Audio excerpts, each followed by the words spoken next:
মসজিদুল আকসা সম্পর্কে জ্ঞান ছিল, ধারণা ছিল, আইডিয়া ছিল। আমার কথা বুঝে নিও, কি ছিল? জ্ঞান ছিল, ধারণা ছিল, আইডিয়া ছিল। মসজিদুল হারাম থেকে মসজিদুল আকসা 1474 কিলোমিটার। কয় কিলোমিটার? 1474 কিলোমিটার। কোথায় থেকে? মসজিদুল হারাম থেকে মসজিদুল আকসা 1474 কিলোমিটার ভ্রমণ করতে 1 মাস সময় লাগতো তোমাদের জমানে। কয় মাস? 1 মাস। কোরআনের আয়াতের মধ্যে বলা হচ্ছে রাতের কিছু অংশে, সুবহানাল্লাহ, রাতের কিছু অংশে 1474 কিলোমিটার আল্লাহ রাসূল সাল্লাল্লাহু আলাইহি সাল্লাম মসজিদুল হারাম থেকে মসজিদুল আকসা কি করেছেন? ভ্রমণ করেছেন। এটা যখন আল্লাহ রাসূল সাল্লাল্লাহু আলাইহি ওয়াসাল্লাম সফর শেষ করে এসে যখন বলতেছেন, তখন কাফেররা প্রশ্ন করেছিল। কি করেছিল? প্রশ্ন করেছিল, নাউজুবিল্লাহ, মুহাম্মদ তুমি মৃত্যু। নাউজুবিল্লাহ বলেন। নাউজুবিল্লাহ। কিরকম মৃত্যু? 1474 কিলোমিটার কিছু সময়ের মধ্যে কিভাবে ভ্রমণ করতে পারে? এটা অবিশ্বাস্য। এটা কি? অবিশ্বাস্য। তখন আল্লাহ রাসূল সাল্লাল্লাহু আলাইহি সাল্লামকে তারা প্রশ্ন করতেছে, আচ্ছা বলুন তো, অমুক গোত্রের লোকরা এখান থেকে মসজিদ হারাম থেকে মসজিদে আকসা ব্যবসার উদ্দেশ্যে যাচ্ছে, তারা কোথায়? আল্লাহ রাসূল বলেন তারা অমুক জায়গায়।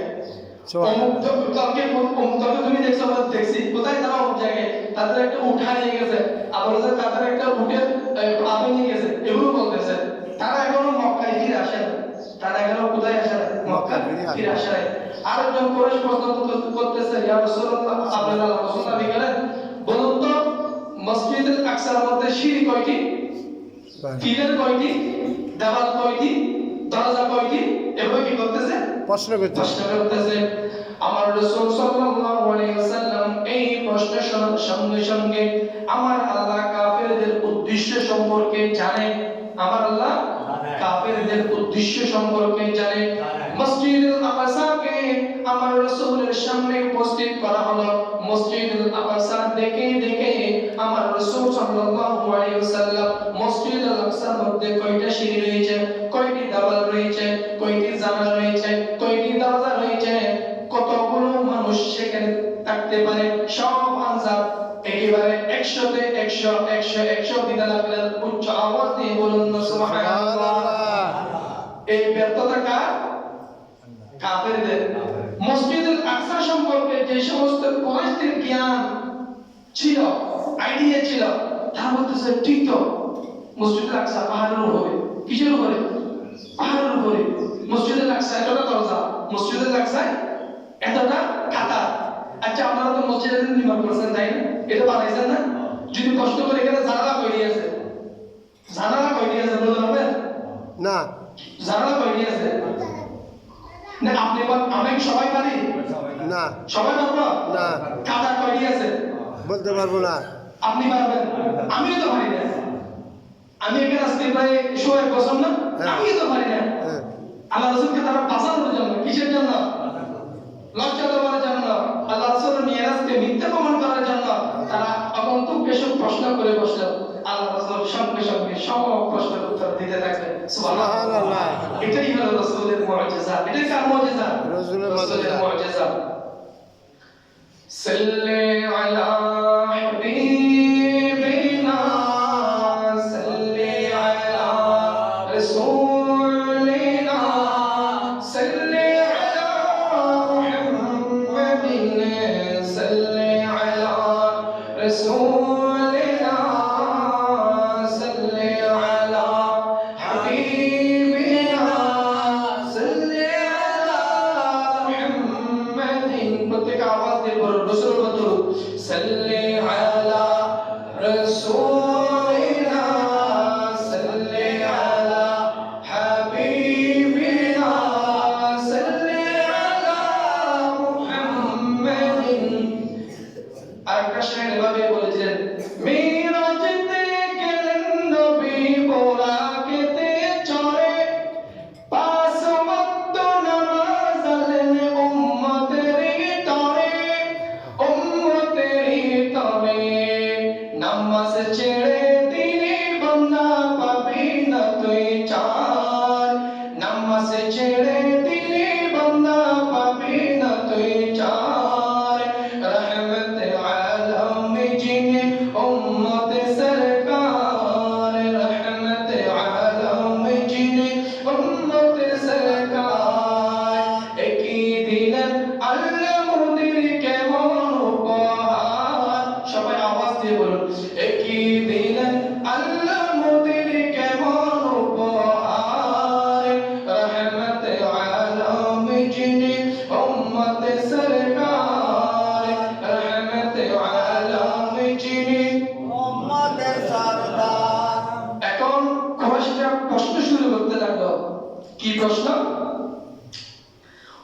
হে আপনি তো নিজেকে রাসূল এবং নবী দাবি করেন, আপনাকে ভ্রমণ কে করিয়েছে?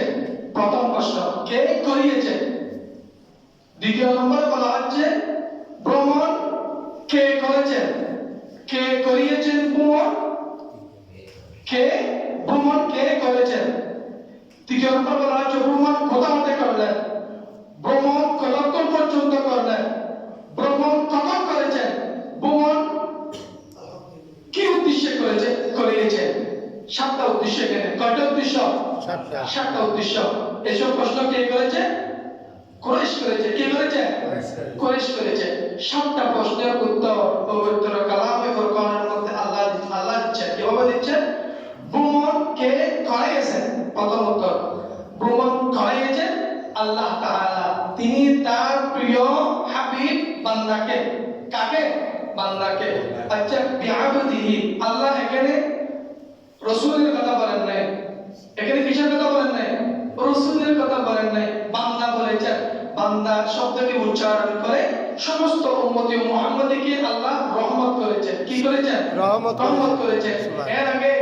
এর আগে হযরত আল্লাহ পয়গম্বরকে আল্লাহ আসমানে উঠিয়ে দিয়েছেন ঈসাকে। তারা ঈসাকে আল্লাহর পুত্র বলতেছেন। অনেকে কাফের হয়ে গেছে না? কাফের হয়ে গেছে না? এই জন্য আল্লাহ রাসূল তিনি যিনি আল্লাহর কাছ থেকে আমাদের কাছে আসেন। রাসূলকে আল্লাহর কাছ থেকে যিনি বান্দার কাছে হেদায়েতের পথ প্রদর্শনের জন্য আসেন, তিনি রাসূল। তিনি কি? রাসূল। আর নিচে থেকে যিনি উপরে যান তিনি বান্দা। তিনি কে? আল্লাহ বান্দা, বিশেষ বান্দা, মর্যাদাপূর্ণ বান্দা, শ্রেষ্ঠ বান্দা, আল্লাহর প্রিয় হাবিব। আচ্ছা, দ্বিতীয় নম্বর প্রশ্ন তারা করেছেন ভ্রমণ কে করেছেন? ভ্রমণ করেছেন আল্লাহর বিশেষ এক বান্দা, শ্রেষ্ঠ মর্যাদার অধিকারী, রাহমাতুল লিল আলামিন, নূরে মুজাসসাম রাসূল সাল্লাল্লাহু আলাইহি ওয়াসাল্লাম। দ্বিতীয় নম্বর প্রশ্নের উত্তর। তৃতীয় নম্বর বলা হচ্ছে ভ্রমণ কোথা হতে করলেন? ভ্রমণ কোন জায়গা থেকে কোন জায়গা পর্যন্ত করলেন? তৃতীয় প্রশ্ন। তৃতীয় প্রশ্নে বলা হচ্ছে মিনাল মসজিদুল হারাম ইলাল মসজিদুল আকসা, মসজিদে হারাম থেকে মসজিদে হারাম থেকে ভ্রমণ করেছেন। কিসের ভ্রমণ করেছেন? মসজিদে হারাম থেকে ভ্রমণ করেছেন। চতুর্থ নম্বরে বলা হচ্ছে ভ্রমণ কোথা পর্যন্ত করেছেন? মসজিদুল আকসা পর্যন্ত। ইলাল মসজিদুল আকসা। এটা কয় নম্বর প্রশ্নের উত্তর? 4 নম্বর প্রশ্নের উত্তর। এরপর বলা হচ্ছে ভ্রমণ কখন করেছেন? মিনাল লাইলি, এখানে বিআবদিহি লাইলাম, লাইলাম মানে রাতের কিছু অংশে। ভ্রমণ কখন করেছেন? রাতের কিছু অংশে। এরপরে বলা হচ্ছে ভ্রমণ কতক্ষণ পর্যন্ত করেছেন? প্রথম ভ্রমণ কখন করেছেন? রাতের বেলায় ভ্রমণ করেছেন। এরপরে বলা হচ্ছে ভ্রমণ কতক্ষণ পর্যন্ত করেছেন? রাতের অল্প মাত্র সময়, রাতের কিছু অংশে। 7 নম্বর বলা হচ্ছে ভ্রমণ কি উদ্দেশ্যে করলেন? আল্লাহ বিশেষ নিয়ামত মর্যাদা লাভের জন্য, আল্লাহ বিশেষিত করার জন্য। আল্লাহ তাআলা কোরআনের আয়াতের মধ্যে বলেন সুম্মা দানা ফাতাদাল্লা, একেবারে দলুকে নিয়ে নিকটে আল্লাহ রাসূল সাল্লাল্লাহু আলাইহি ওয়াসাল্লাম আল্লাহর সাথে ছিলেন। সুবহানাল্লাহ। কিসের নিয়ে? দলুকে নিয়ে নিকটে। সালাতুল ইয়া রাসূলুল্লাহিকুম, সালাম ইয়া হাবিবাল্লাহ আলাইকুম। আল্লাহ তাআলা হাবিব সরকার মুস্তাফা সাল্লাল্লাহু আলাইহি ওয়াসাল্লাম বিআবদিহি, আল্লাহ তাআলা এই বিআবদিহি শব্দের মধ্যে বিরাসূলিহি, নবী, গৌস, কুতুব, পীর, আবদাল, আওতাস, মারকাজ সব শব্দ এখানে আল্লাহ তাআলা রাসূলের শানে এই আয়াতের মধ্যে, এই শব্দের মধ্যে নিয়ে এসেছে। এখানে কোনো কিছু কি নাই? বাদ নাই। সালাতুল ইয়া